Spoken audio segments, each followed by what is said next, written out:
అయినటువంటి యేసుక్రీస్తు వారి పరిశుద్ధ నామములో కూడి వచ్చిన ప్రతి ఒక్కరికి వందనములు. మరి దేవుడు అనుగ్రహించినటువంటి గొప్ప మహాకృపను బట్టి మరి ఆదివారపు దినమున మనందరం ఏకంగా కూడి ఉన్నాము. మరి నిన్న చెప్పిన వాక్య భాగం ప్రకారం మరి ఇజ్రాయేలీలు మనం ఎందుకు జ్ఞాపకం చేసుకుంటూ ఉంటాం, మరి ఎందుకు మనము క్రైస్తవ్యంలో వారిని ముఖ్యంగా చూస్తామనేది ఒకసారి జ్ఞాపకం చేసుకున్నాం. మరి నిన్న ప్రకటన గ్రంథంలో ఒక స్త్రీని గురించి మనం ధ్యానించాము. ఆ స్త్రీ ఎవరు ఏ బిడ్డను కనింది, ఎందుకు ఆ స్త్రీని గురించి చెప్పి ఉన్నారో తెలుసుకున్నాము.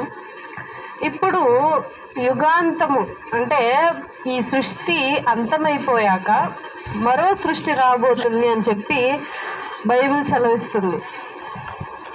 ఆ మరో సృష్టి అంటే ఏంటి, మరి ఆ సృష్టిలో ఎవరుంటారు, ఎందుకు ఆ సృష్టి అనేది ఒకసారి ధ్యానిద్దాం. మొదటిగా ప్రకటన గ్రంథము 21వ అధ్యాయము 2వ వచనం గమనిస్తే, ప్రకటన గ్రంథము 21వ అధ్యాయము 2వ వచనం, నేను నూతనమైన యెరూషలేము అను ఆ పరిశుద్ధ పట్టణము తన భర్త కొరకు అలంకరింపబడిన పెండ్లి కుమార్తె వలె సిద్ధపడి పరలోకమందున్న దేవుని యొద్ద నుండి దిగి వచ్చుట చూచితిని. ఆ యొక్క నూతన యెరూషలేము ఎలా ఉంటుంది అంటే, వధువు వరుడు కోసం ఎలా అలంకరింపబడి ఉంటుందో అలా ఉంటుందంట ఆ పట్టణం. వధువు ఎలా ఉంటుంది వరుడు కోసం?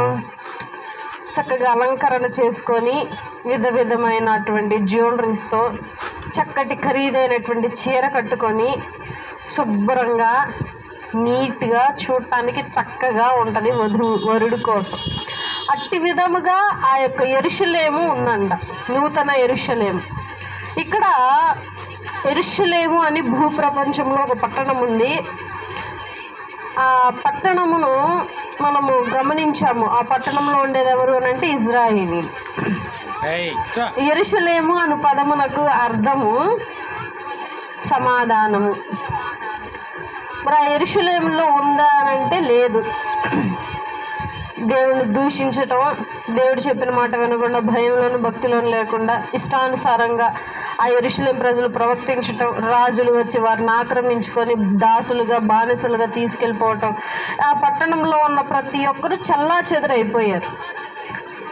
ఆ ఇక్కడ భూప్రపంచంలో ఉన్న యెరూషలేము సమాధానమునకు వ్యతిరేకంగా ఉంది.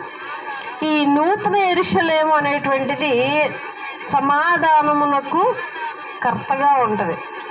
ఆ యెరూషలేములో 1000 సంవత్సరాల పరిపాలన జరుగుతుంది. ఆ సృష్టిలో పరలోక రాజ్యము నుండి ఆ యొక్క వధువు వరుడు కోసం ఎలా అయితే సిద్ధపడి ఉంటుందో ఆ విధంగా చక్కగా అందంగా రెడీ అయ్యి పరలోకము నుండి దిగి వస్తుందంట ఆ సృష్టి.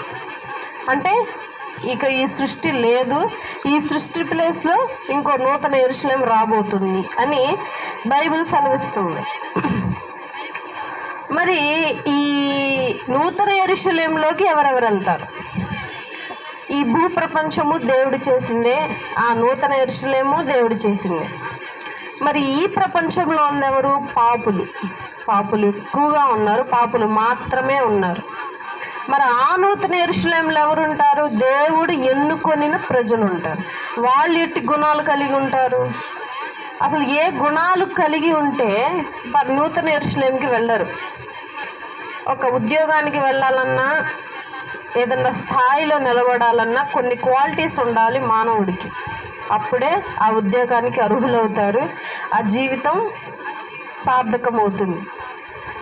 కాబట్టి నూతన యెరూషలేములోకి అడుగు పెట్టాలన్నా సరే ఖచ్చితంగా మనకి కొన్ని గుణాలు కావాలి అని బైబిల్ సెలవిస్తుంది. ఏంటి ఆ గుణాలు గమనిద్దాం.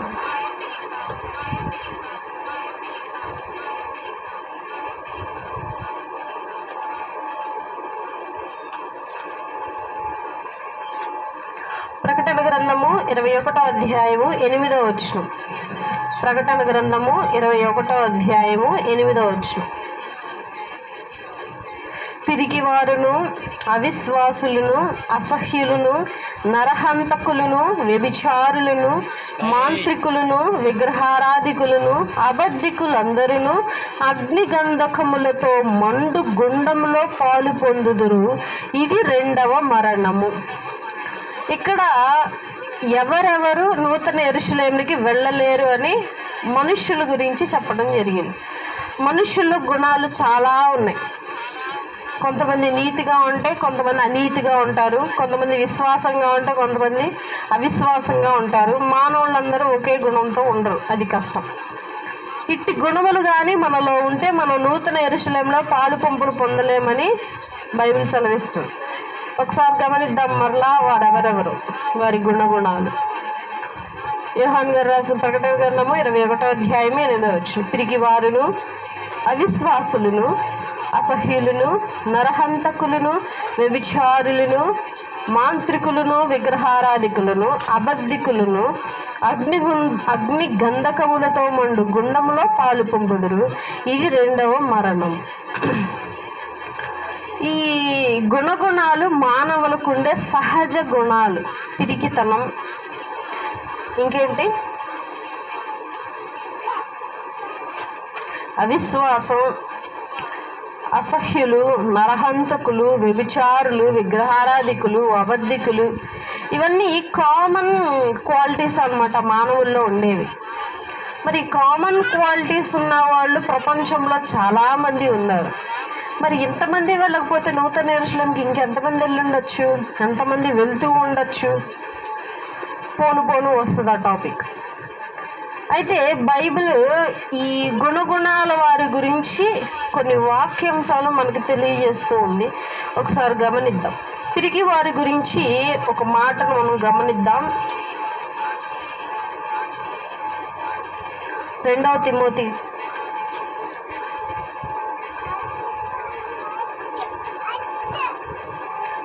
తిమోతి 1వ అధ్యాయము 7వ వచనం. దేవుడు మనకు శక్తియు, ప్రేమయు, ఇంద్రియ నిగ్రహములు గల ఆత్మయే ఇచ్చినే గాని పిరికితనము గల ఆత్మను నీయలేదు. మరి పిరికితనం ఎవరి నుండి వచ్చింది అని అంటే అబద్ధికుడి నుండే వచ్చింది. అబద్ధమునకు జనకుడు, అపహాసకుడు అని పేరు పెట్టబడింది బైబిల్లో. అంటే పిరికితనము కలిగినటువంటి ఆత్మను దేవుడు ఇవ్వలేదు, ధైర్యముతోనూ పోరాడే తత్వము గల ఆత్మనే మనకి దేవుడు ఇచ్చి ఉన్నాడు. ఒకవేళ మనము దేని విషయంలోనైనా పిరికితనంగా దేవుని ఎదుట కనబడిన ఎడల దేవుడు మనలను నూతన యెరూషలేమునకు తీసుకువెళ్ళడని బైబిల్ సెలవిస్తుంది. కాబట్టి మనలో ఉన్న పిరికితనము, ఏ విధమైన పిరికితనమైనా సరే, ముందడిగేసే క్రమంలో కానీ, భక్తి విషయంలో కానీ, మన బ్రతుకు విషయంలో కానీ ఎటువంటి పిరికితనం ఉన్నా సరే దేవుని ఎదుట వీటన్నిటిని ఒప్పుకొని దేవుని ఎదుట సాష్టాంగ ప్రార్థన చేసినట్లయితే దేవుడు గొప్ప ధైర్యము గల ఆత్మను, స్థిరాత్మను దేవుడు మనకి అనుగ్రహిస్తాడు. తర్వాత ఇంకే గుణం కలిగి ఉన్నవారు నూతన యెరూషలేములోనికి పాలు పంపులు పొందలేరు. యోహాను రాసిన పత్రిక 3వ అధ్యాయము, యోహాను రాసిన పత్రిక 3వ అధ్యాయము 18వ వచనం. యోహాను రాసిన పత్రిక 3వ అధ్యాయము 18వ వచనం. ఆయన యందు విశ్వాసం ఉంచువానికి తీర్పు తీర్చబడదు. విశ్వసింపని వాడు దేవుని అద్వితీయ కుమారుని నామమందు విశ్వాసం ఉంచలేదు కనుక వానికి ఇంతకు మునిపే తీర్పు తీర్చబడెను. ఈ విశ్వాసులకు ముందే తీర్పు తీర్చేసేసాడంట దేవుడు. విశ్వాసుల్లో 2 రకాలు. ఒకటి, ఏ దేవుడైనా మన మొర వింటాడేమో అని వెతికే విశ్వాసం ఒకటి. ఒక విశ్వాసం స్థిరమైన విశ్వాసం. ఇంకొకటి ఇక్కడ ఓన్లీ తండ్రిని మాత్రమే నమ్మే విశ్వాసం. ఇప్పటికీ ఉన్నారు యెహోవా భక్తులు. నేను 2-3 సార్లు విన్నా, నేను యెహోవా భక్తుణ్ణి అని అంటాడు. కానీ తండ్రే అంటున్నాడు, మీరు గనక నా కుమారుణ్ణి అంగీకరింపకపోతే పరలోక రాజ్యంలో పాలు పంపులు లేవు అని తండ్రే అన్నాడు. మన ప్రార్థనలన్నీ తండ్రి దగ్గరికి వెళ్తాయి, మన తీర్పు కూడా తండ్రే ఇస్తాడు, మనకి మూలము తండ్రే. కానీ ఈ మధ్యవర్తి అయిన యేసుక్రీస్తు ప్రభువారిని ఎరిగి ఆయనను నమ్మితేనే తండ్రి వద్దకు వెళ్తామని తండ్రే చెప్తున్నాడు. కొంతమంది తండ్రిని నమ్ముతారు, యేసుక్రీస్తు ప్రభువారు నమ్మరు. కొంతమంది యేసుక్రీస్తు ప్రభువారు నమ్ముతారు, తండ్రిని నమ్మరు. ఓన్లీ ఆయనే కదా, ఆయన ద్వారానే కదా పరలోకానికి వెళ్ళేది, కాబట్టి ఆయన మట్టికే ఉంటాడు, తండ్రి దాకా చేరనివ్వని ప్రార్థనలు కూడా చేస్తూ ఉంటాడు. కాబట్టి నువ్వు తండ్రికి ప్రార్థన చేస్తూ కుమారుణ్ణి అంగీకరించాలి. ఎస్, అద్వితీయ కుమారుడైన, ఆది సంభూతుడైన, అల్ఫా ఒమేగా ఈయనే, ఆది నుండి ఉన్నటువంటి కుమారుడైన యేసుక్రీస్తు ప్రభువారు తండ్రి యొక్క అద్వితీయ కుమారుడిని నమ్మితేనే మన యొక్క విశ్వాసం బలపడుతుంది. తర్వాత ఇంకే గుణం కలిగి ఉండకూడదు. తీతుకు రాసిన పత్రిక 1వ అధ్యాయం 16వ వచనం. తీతుకు రాసిన పత్రిక 1వ అధ్యాయం 16వ వచనం. దేవుని ఎరుగుదుమని వారు చెప్పుకొందురు గాని అసహ్యులను, అవిధేయులను, ప్రతి సత్కార్యము విషయము భ్రష్టులై నుండి తమ క్రియల వలన ఆయనను ఎరుగనట్టున్నారు. అసహ్యులు ఇంకో గుణం ఏంటంటే, వీరు మేము క్రైస్తవులు అని చెప్పుకుంటారు, కానీ వాళ్ళు పనులు చూస్తే క్రైస్తవ్యంలాగా ఉండదు. క్రీస్తు నడిచినటువంటి మార్గంలో వాళ్ళు నడవరు, కానీ క్రైస్తవులే అని చెప్పుకుంటారు. వారం వారం చర్చ్కి వెళ్తారు, బైబిల్ చదువుతారు, భక్తిగానే ఉంటారు, కానీ వారి మార్గము సరళంగా లేదు. వాళ్ళని అసహ్యులుగా తీర్చింది బైబిల్. ఈ అసహ్యులు కూడా నూతన యెరూషలేములో పాలుపంపులు పొందలేరని బైబిల్ సెలవిస్తుంది. ఇప్పటిదాకా మనం 3 చూసాము. 1వ గుణం ఏంటంటే పిరికితనము, 2 అవిశ్వాసము, 3 అసహ్యులు. ఇప్పుడు 4 చూద్దాము. 1 యోహాను 3వ అధ్యాయము 15వ వచనం. 1 యోహాను 3వ అధ్యాయము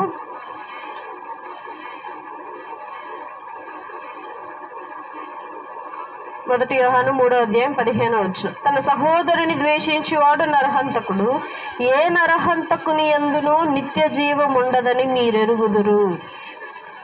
ఇక్కడ మనుష్యులు చేసేటువంటి పనులు ఏంటి అని అంటే, దేవుణ్ణి ప్రేమిస్తున్నాను అంటారు, కుటుంబీకులను ప్రేమించరు.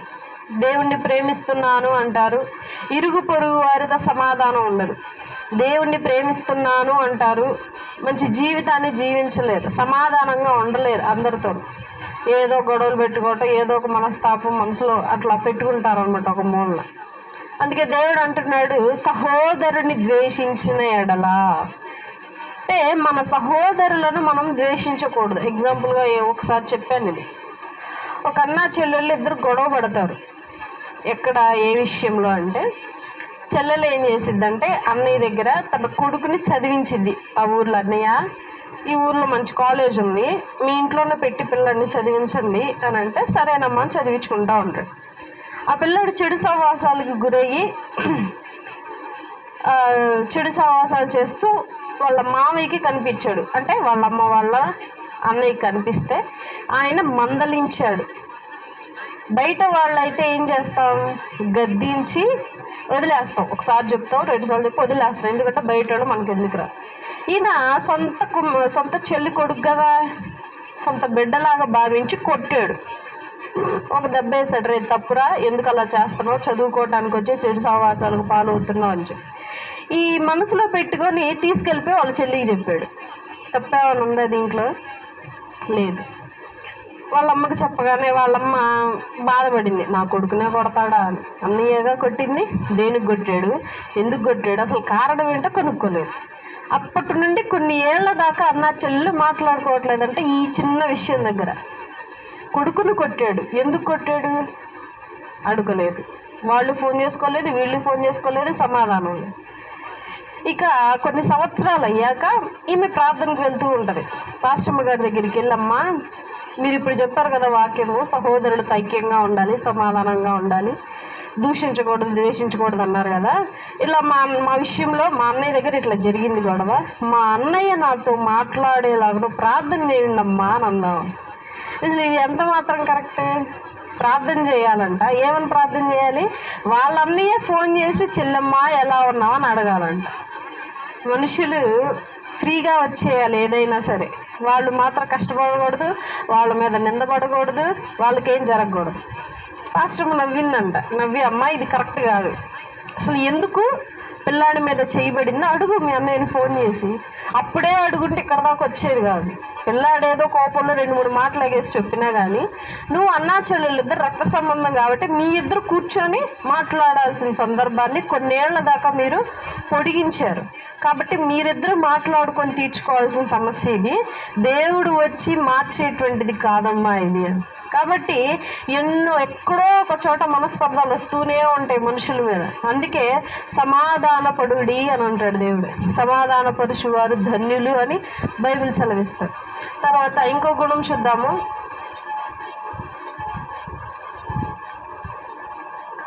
ప్రకటన గ్రంథము 9వ అధ్యాయము 21వ వచనం. ప్రకటన గ్రంథము 9వ అధ్యాయము 21వ వచనం. మరియు తాము చేయుచున్న నరహత్యలను, మాయామంత్రములను, జారచోరత్వములను చేయకుండానట్లు వారు మారు మనసు పొందిన వారు కారు. ఇప్పుడు కొత్తగా వచ్చేటువంటి వారు మాంత్రికులు. మంత్రం చేసి ఇచ్చాము ఈ బిళ్ళ వేసుకోండి, మంత్రం చేసి ఇచ్చాము ఈ తాయిత్తు వేసుకోండి అని చెప్పి కామన్ అయిపోతుంది అనమాట ప్రతి ఒక్కరు చాలా స్టైలిష్గా నల్ల తాడు కట్టుకుంటారు కాలుకి. కొంతమంది స్టైల్కి కట్టుకుంటారు, కొంతమంది దిష్టికి కడతారు. ఎందుకు అసలు ఆ నల్ల తాడు కడతారు అని అంటే తెలిసింది ఏంటి అంటే శనీశ్వరుడు కాబట్టి, శని దగ్గరకు రాకుండా ఉంటుంది కాబట్టి నల్ల తాడుని ప్రిఫర్ చేస్తారు. కానీ ఇంకా లోతుగా వెళ్ళి ఆలోచిస్తే ఏ బ్రాహ్మణుడు కాలికి నల్లతాడు కట్టడం చూసారు ఎప్పుడైనా? బ్రాహ్మణులు నల్లతాడు కట్టడం చూసారా? వాళ్ళు కట్టరు, మిగతా వాళ్ళే కట్టిస్తారు. మిగతా వాళ్ళు కడతారు కానీ వాళ్ళు కట్టుకోరు. ఎందుకు వాళ్ళు కట్టుకోరు? పూర్వకాలంలో ఓన్లీ బ్రాహ్మణులు మాత్రమే పరిపాలిస్తూ ఉన్న కాలంలో వీళ్ళు అన్య జాతి మతస్థులు అంటే ఊరు బయట ఉండే వాళ్ళకి గుర్తింపుగా ఈ నల్లతాడు పెట్టేవాళ్ళు. అంటే మనం ఇండైరెక్ట్గా మేము తక్కువ జాతి అని మనమే చెప్పుకుంటున్నాం డైరెక్ట్గా. ఇది అంబేద్కర్ గారు రాశారనమాట బుక్లో. నేను ఒక వీడియోలో చదివాను, ఆయన స్పష్టంగా రాశాడు. ఈ నల్లతాడు ఒక గుర్తు. దేనికి ఆ గుర్తు? తక్కువ జాతి వాడు అని గుర్తు. కాబట్టి మనం ఏం చేస్తున్నాం? దాన్ని దిష్టిగా కట్టేస్తున్నాం.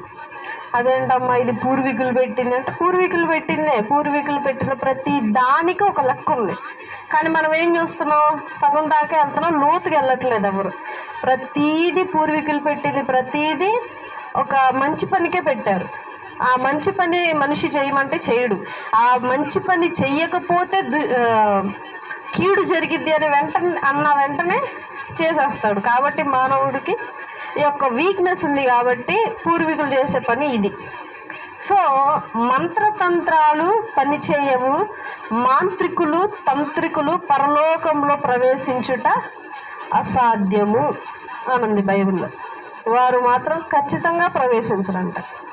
మరి వీరు ఎవరి సంతానం? మాంత్రికులు, మంత్రాలు ఇవన్నీ ఉల్లంఘించేవాళ్ళు అని అంటే, బోధించేవాళ్ళు అని అంటే అపవాది సంతానం అని బైబిల్ సెలవిస్తుంది. కాబట్టి మాంత్రికుల దగ్గరికి వెళ్ళి మాంత్రికులు చేసినవి మనం కూడా నేర్చుకున్నా సరే, వారు ఇచ్చినవి మనం కూడా వారి దాంట్లో ఏ కార్యక్రమంలో అయినా పాలు పంపులు పొందినా సరే మనము కూడా ఆ లెక్కలోకి వెళ్ళినట్టే. మనకి కూడా నూతన యెరూషలేములో పాలు పంపులు లేవు అని చెప్పి బైబిల్ సెలవిస్తుంది. తర్వాత ఇంకో వచనం చూద్దాం. గల్తీలకు రాసిన పత్రిక 5వ అధ్యాయము. గల్తీలకు రాసిన పత్రిక 5వ అధ్యాయము 20-21 వచనములు. విగ్రహారాధన, అవిచారము, ద్వేషము, కలహము, మత్సరము, క్రోధము, కక్షలు, భేదములు, నిమిత్తములు, అసూయలు, మత్తతులు, అల్లరితో కూడిన ఆటపాటలు మొదలైనవి, వీటిని గూర్చి నేను మునుపు చెప్పిన ప్రకారము ఇట్టి వాటిని చేయువారు దేవుని రాజ్యమును స్వతంత్రించుకొనరని మీతో స్పష్టముగా చెప్పుచున్నాను. ఇట్టి గుణాలే మనం జ్ఞాపకం చేసుకుంటున్నాం. దీనిలో ఉన్న ఫస్ట్ గుణం విగ్రహారాధన. మనం బయటికి వెళ్ళే కంటే మనలోనే చూసుకోవచ్చు విగ్రహారాధన. మనలోనే బోలెడు ఉంది విగ్రహారాధన. మనం ఈ విగ్రహారాధన గురించి మాట్లాడుకుంటే సరిపోతుంది. మనలో ఉన్న విగ్రహారాధన, ప్రతీదీ విగ్రహారాధన మనం చేసేది. కొన్ని డిబేట్స్ జరుగుతున్నాయి ఇప్పుడు. ఏంటి అని అంటే పాస్టర్స్ కొట్టుకుంటున్నారు. బయట వాళ్ళు ఎవరు వచ్చి పాస్టర్లు ఏమంటలేదు, అది కామన్గా జరిగేదే. పాస్టర్లే కొట్టుకుంటున్నారు. ఒక పాస్టర్ గారిని పిలిచి ఇంటర్వ్యూ చేస్తే మీ దేవుడు గొప్ప మా దేవుడు గొప్ప అని అన్నాడు. పాస్టర్ అన్నాడు మీ దేవుడు మీకు గొప్ప మా దేవుడు మాకు గొప్ప అన్నాడు. ఎట్లా ఉంది ఆన్సర్? కరెక్టేనా? మరి కరెక్ట్ అన్నప్పుడు మనం ఎందుకు సువార్త ఎందుకు, ఈ ప్రయాస ఎందుకు? వ్యర్థం కదా. నీ దేవుడు నీకు గొప్ప నా దేవుడు నాకు గొప్ప అంటే ఇంక ఈ క్రైస్తవే వ్యర్థం కదా. దాన్ని ఏమంటారు అని అంటే సరిసమానంగా వెళ్ళటం, ఎవరిని నొప్పించకుండా చక్కగా నిటారుగా సమాధానంగా వెళ్ళిపోవటం అంటారు దాన్ని. ఇంకో పాస్టర్ అంటాడు ఇక అందరి దేవుళ్ళు నీ దేవుడు నీకు సమానం నా దేవుడు నాకు సమానం అంటే క్రైస్తవే వ్యర్థము, వీధి తిరిగి సువార్త చెప్పటం వ్యర్థము, బైబిల్లో ఉన్నటువంటి విగ్రహారాధన వీటన్నిటి గురించి వ్యర్థమే, ఇక మన దేవుడి గురించి మనమే చెప్పుకోవటం బెటర్ కదా అని అన్నాడు ఆయన. అది కరెక్ట్ కాదు. నీ దేవుడు నీకు గొప్ప నా దేవుడు నాకు గొప్ప అంటే ఎట్లా దట్టు కుదిరిద్ది? ఇంకొకటి అన్నాడు మీ మమ్మీ మీకు గొప్ప మా అమ్మ మాకు గొప్ప, అట్లాగే మా దేవుడు మాకు గొప్ప మీ దేవుడు మీకు గొప్ప, మేమేం అంటలేదు మిమ్మల్ని. కరెక్ట్ కాదు అది. ఎందుకు కరెక్ట్ కాదు? ఒక మనిషి సపోజ్ ఎగ్జాంపుల్ ఒక సోఫా కొనాలనుకున్నాడు ఒక మనిషి. ఆ సోఫా ఎంత రేట్ ఉండిద్ది, ఎంత క్వాలిటీ ఉండిద్ది, ఎన్ని సంవత్సరాలు వచ్చిద్ది, నీళ్లు పోతే మళ్ళీ శుభ్రం చేసుకోవటానికి ఉండిద్దా, దుమ్ము పడితే మళ్ళీ ఉతుక్కొని ఆరబెట్టుకోవటానికి ఉండిద్దా, ఎంతమందికి హ్యాండిల్ చేసిద్ది, ఎంతమంది కూర్చోగలరు, పిల్లలు ఒకవేళ ఎగిరితే ఇరిగిద్దా చిరిగిద్దా పగిలిపోయిద్దా, అన్ని క్వాలిటీస్ వెతికి తక్కువలో డిస్కౌంట్లో చూసి ఎంత జాగ్రత్తగా కొనుక్కుంటున్నాం ఒక వస్తువుని. మరి దేవుడిని ఎందుకు ఎవరిని పెడితే వాళ్ళు పూజించడం కరెక్ట్ కాదు కదా. ఇవంతా మనం కష్టపడి కొనుక్కున్నాం కాబట్టి నమ్మకం అయితే ఎవరినైనా పెట్టుకోవచ్చనా? కాబట్టి మానవుడు ఆలోచించే విధానం ఇదే. ఇంకొక ఆయన అన్నాడు మళ్ళీ ఇప్పుడు విగ్రహారాధనే తప్పైతే మీరు జ్ఞాపకం చేసుకునే ఇజ్రాయేలీలే నువ్వు మాకొద్దని చెప్పి విగ్రహారాధనకు వచ్చారు కదా అని నవ్వాడు. కరెక్టే కాదు. మనలో ఉన్న తప్పులు వాళ్ళు ఎత్తిట్టు చూపిస్తున్నారు, అంతే, తప్పేమి లేదు. మీరు విగ్రహారాధన తప్పు అని చెప్పి బైబిల్లో కూడా ఉందని చెప్పి చెప్తున్నారు. ఇజ్రాయేలీలు నేనే దేవుడిని అని చెప్పిన మీ దేవుడిని నమ్మట్లేదు, తీసుకొచ్చి మా దగ్గరికేగా వాళ్ళు వచ్చింది అని అంటున్నారు. ఇట్లా మన విశ్వాసమును ఎదుటివారు వేలెత్తి చూపకుండా ఉండాలి అని చెప్పి బైబిల్ సెలవిస్తుంది. కాబట్టి విగ్రహారాధన గురించి చూస్తే చాలా ఉన్నాయి, బయట గురించి ఉన్నాయి, మనలోనూ ఉంది విగ్రహారాధన. ఇట్టి విగ్రహారాధన మానివేయాలని చెప్పి బైబిల్ సెలవిస్తుంది. తర్వాత ఇంకే గుణం కలిగి ఉన్నవారు నూతన యెరూషలేములో ప్రవేశింపరు. 1 యోహాను 2వ అధ్యాయము 22వ వచనం. 1 యోహాను 2వ అధ్యాయము 22వ వచనం. యేసుక్రీస్తు కాడని చెప్పువాడు తప్ప ఎవడబద్ధికుడు? తండ్రిని కుమారుని ఒప్పుకొనని వీడే క్రీస్తు విరోధి. సింపుల్గా చెప్పేశాడు. యేసు క్రీస్తు కాదు, తండ్రికి కుమారుడు కాదు, అబద్ధికుడు. తీసేసి అబద్ధికులు కోటాలో వేసేసారు. తండ్రికి కుమారుడు లేడు, తండ్రి ఒక్కడే, కుమారుడు ఒక్కడే, పరిశుద్ధాత్మ ఒక్కడే కాదు, తీసుకెళ్ళి వేసేసాయి అబద్ధికుల కోటాలు. తండ్రి వేరు, కుమారుడు వేరు, పరిశుద్ధాత్ముడు వేరు అని బైబిల్లో చాలా చోట్ల ఉంది. కొంతమంది ఏమో ముగ్గురు ఒకటే అంటారు, నేనైతే ముగ్గురు వేరే అంట. ఎందుకు ముగ్గురు వేరే అంటే యేసుక్రీస్తు ప్రభువారు సువార్తను ప్రకటించేటప్పుడు ప్రార్థన చేస్తారు, ప్రతిదానికి ప్రార్థన. ఆయనే తండ్రి అయితే ఆయన ఎందుకు ప్రార్థన చేసుకోవాలి? క్వశ్చన్. ఒకవేళ ఆయనలోనే అద్వితీయుడిగా ఆయన నుండి ఒక ఆత్మగా బయటకు వస్తే ఆయనే అవుతాడు. ఇప్పుడు నేను ఇంకొకరుగా మారాను అని అంటే నన్ను నేను పూజించుకోను, ఐదర్ నేను ఇంకొకళ్ళు పూజిస్తాను లేకపోతే పూజించకుండా ఉంటాను. నా నుండి ఒక కాపీ బయటికి వెళ్ళినా సరే అది నేనే అవుతా. ఇంకోటి ఏమైతే ఇది జస్ట్ కాపీ అవుతుంది అంతే. దేవుడు అవడగా, తండ్రి అవడగా, ఇద్దరం ఒకటే కదా. సో కుమారుణ్ణి ఎవరైతే అంగీకరించరో వాళ్ళు అబద్ధికులు అని బైబిల్ సెలవిస్తుంది. మరి కుమారుని మనం ఎలా అంగీకరించాలి అని అంటే ఈ ప్రపంచానికి ప్రేమను పరిచయం చేసింది క్రీస్తు. మిమ్మల్ని ప్రేమించండి, మీరు మిమ్మల్ని ప్రేమించే విధముగా ఎదుటి వారిని ప్రేమించండి. ఇట్టి విధమైన ప్రేమ మీలో ఉంటే క్రీస్తు కూడా మీలో నివసించుచున్నట్లే అని బైబిల్ సెలవిస్తుంది. అంటే క్రీస్తును పోలిన వారమై మనం ఉండాలి అని అంటే మనం ఏం కలిగి ఉండాలి అని అంటే ప్రేమ కలిగి ఉండాలి. అట్టి ప్రేమ మనలో ఉంటే క్రీస్తును మనం కలిగి ఉన్నట్లే అని బైబిల్ సెలవిస్తుంది. కాబట్టి అబద్ధికులు నూతన యెరూషలేములో ప్రవేశించడానికి అర్హులు కారు అని బైబిల్ సెలవిస్తుంది. అయితే ఈ యెరూషలేము ఎట్టి విధంగా ఉంటుందో ఒకసారి చూద్దాం. అసలు ఎలా ఉంటుంది ఈ నూతన యెరూషలేము? ప్రకటన గ్రంథము 21వ అధ్యాయము 18వ అధ్యాయము 19, 20. ప్రకటన గ్రంథము 21వ అధ్యాయము 18, 19, 20.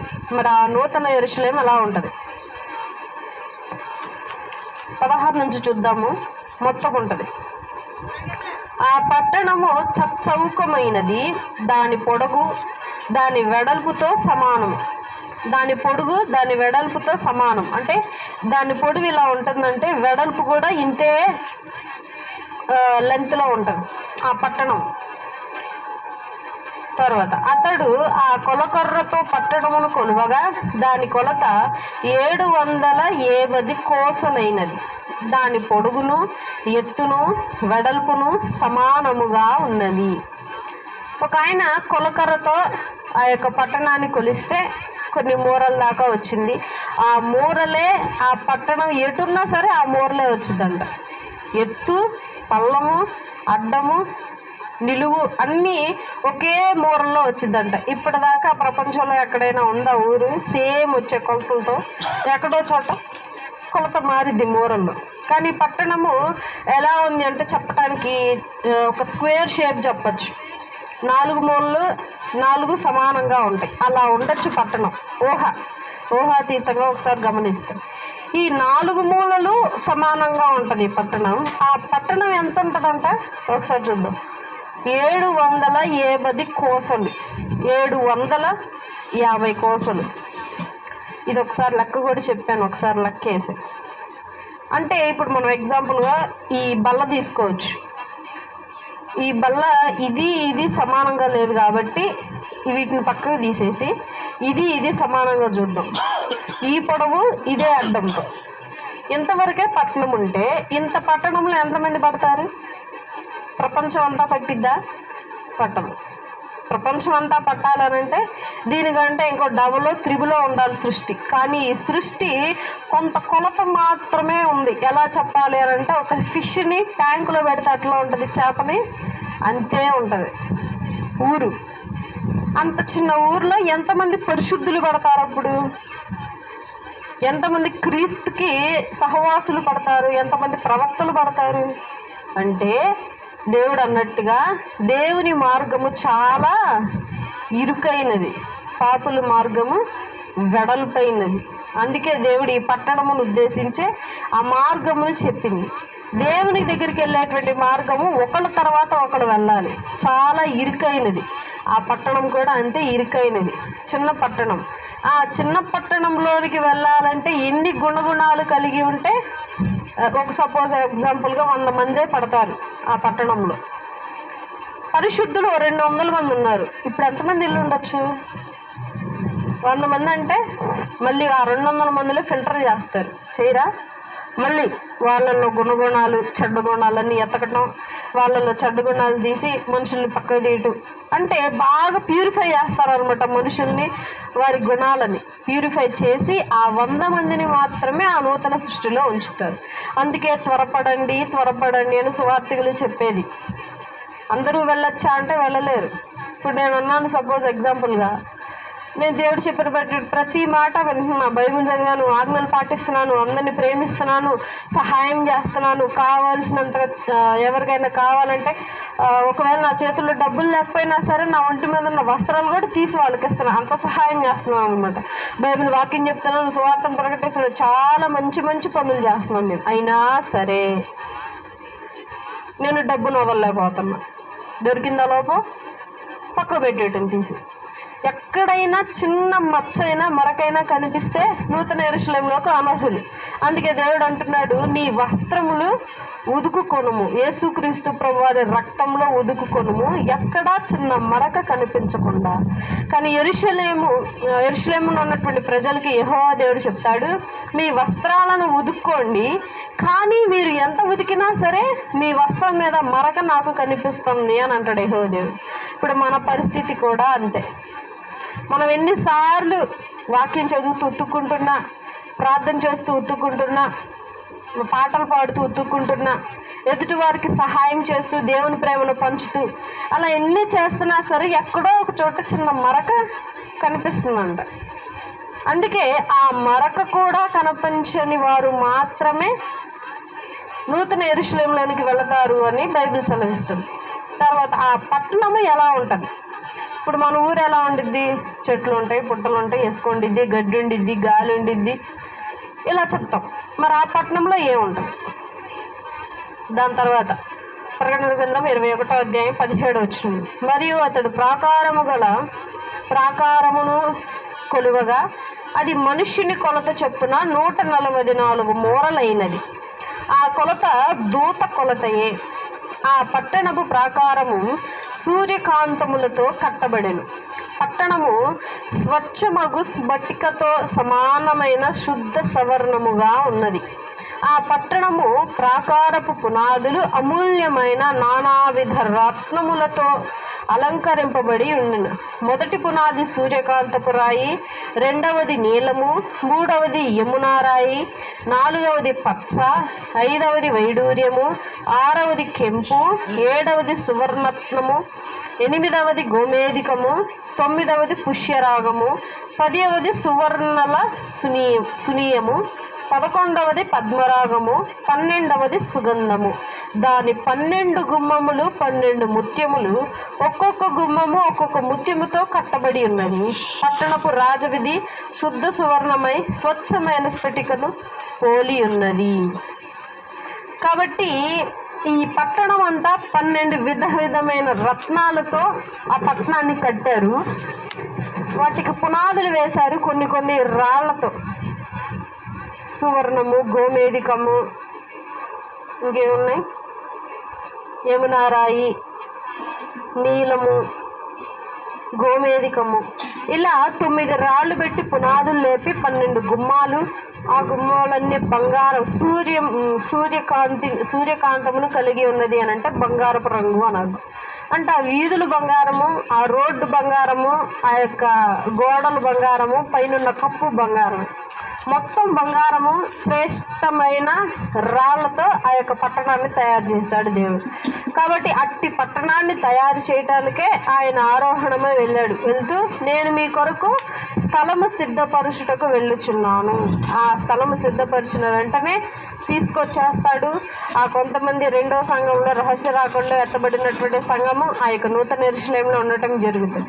ఆ నూతన యెరూషలేములో 1000 సంవత్సరాలు యేసుక్రీస్తు ప్రభువారు పరిపాలిస్తారు. తండ్రి రాడు. ఓన్లీ యేసుక్రీస్తు ప్రభువారు మాత్రమే ఆ యొక్క నూతన యెరూషలేములో వారందరినీ పరిపాలిస్తారు. అప్పుడు ఘట సర్పము ఒక చోట బందీగా ఉంటుంది. అంత్యక్రీస్తు, అబద్ధ ప్రవక్త వీళ్ళందరూ నరకానికి కొనుపోబడతారు. వీళ్ళని కూడా బంధించి పక్కన పెట్టేస్తారు. తర్వాత లాస్ట్లో ఇక తీర్పు జరిగిద్ది. తీర్పు క్రమంలో మొట్టమొదటిగా ఘట సర్పము అగ్నిగంధకంలోనికి వెళ్ళడం జరుగుతుంది. తర్వాత అపవాది సంతానం ఎవరైతే ఉన్నారో, అపవాదిని పూజించేవారు, అపవాదిని ప్రోత్సహించేవారు, అపవాదిని హృదయంలో పెట్టుకున్నటువంటి వారు కూడా మెల్లగా ఆ నరకంలో పాలు పంపులు పొందుతారు. కాబట్టి ఈ నూతన యెరూషలేములో ఉన్నవారు ఖచ్చితంగా పరలోకానికి వెళ్తారా అంటే కరెక్ట్ గుర్తుగా చెప్పలేము మనం. ఎందుకంటే వీళ్ళల్లో కూడా పాపులు ఉండొచ్చు, ఉండకపోవచ్చు. వీళ్ళల్లో కూడా ప్యూరిఫై చేస్తాడు దేవుడు. ఈ 1000 సంవత్సరాలు పాలు పంపు పొందిన వాళ్ళల్లో కూడా ప్యూరిఫై చేసి వాళ్ళని కూడా జడ్జిమెంట్ చేసి వాళ్ళల్లో కూడా నరకానికి వెళ్ళొచ్చు, వెళ్ళకుండా వాళ్ళందరూ పరలోకానికి కూడా వెళ్ళొచ్చు. దాని మీద స్పష్టత ఏమి బైబిల్లో వ్రాయబడలేదు. కాబట్టి ఏదేమైనా సరే ఆ 1000 ఏళ్ల పరిపాలనలో ఉండటమే కరెక్ట్ మనం. ఎందుకు అనంటే మనం కానీ విడవబడితే భూలోకంలో ఈ యొక్క నిందలకి, బాధలకి, వేదనలకి, కరువుకి, కష్టాలకి, రోగాలకి, రొచ్చులకి మనం తట్టుకోలేక చచ్చిపోవాలన్న స్థితిలో మనం వెళ్ళిపోయే కంటే దేవుణ్ణి అంగీకరించి రెండవ సంఘంలో మనం కూడా ఎత్తబడటం చాలా మేలు. అపవాదితో కలిసి పాలు పంపుదలు పొందే కంటే మన రాజ్యము దేవుడు మనకు ఉచితంగా ఇచ్చినటువంటి పరలోక రాజ్యములు కొనుక్కోబడటమే న్యాయమని బైబిల్ సెలవిస్తుంది. ఈ మాటలు దేవుడు మన వెనుకల్లో దీవించి ఆశీర్వదించును గాక. ఆమేన్.